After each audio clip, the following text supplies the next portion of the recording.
Yo, it's Aaron, and in today's story, I almost died trying to impress my older brother.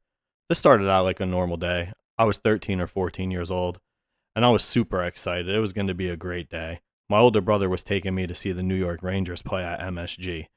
To me, he was the coolest person I knew. He lived on his own, he was an adult, and I couldn't wait to spend the day with him. Then, the second I got in his car, he reached behind the seat and pulled out a giant bottle of Bacardi Limon, ice cold. He smiled and said, "You're old enough now." I knew I shouldn't, but I also wanted him to think I was cool. So I took a drink, he took a drink, and the day officially began. We stopped at a restaurant before the game. I honestly don't even remember where. I think I had a cheeseburger. What I do remember is that bottle never left the table. Every few minutes he'd slide it over, I'd take a sip, he'd order another drink from the waiter, then another. Looking back, the warning signs were everywhere. I just didn't know enough to see them.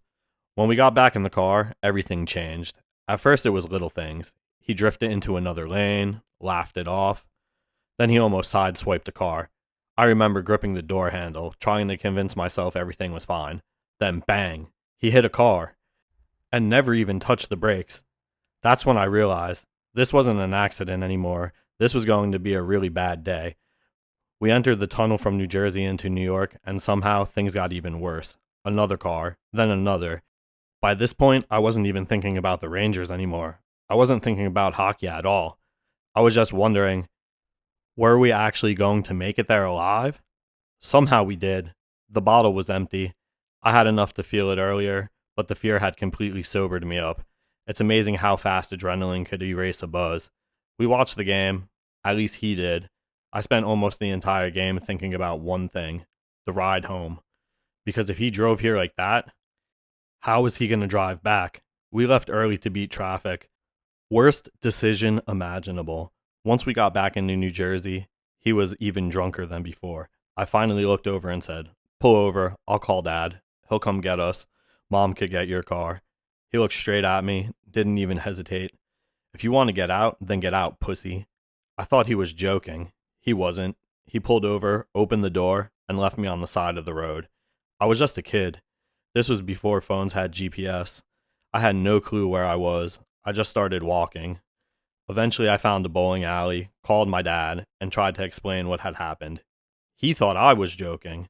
Then he realized I wasn't. 15 minutes later, he picked me up.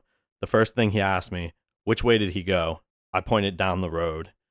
We started driving. A few minutes later, we stopped at a red light next to a strip mall.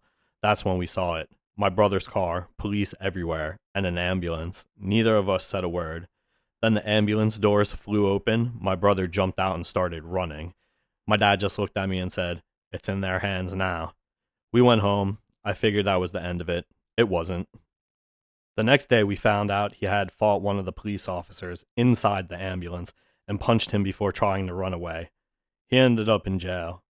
Looking back now, I don't think I realized how close that day came to ending very differently.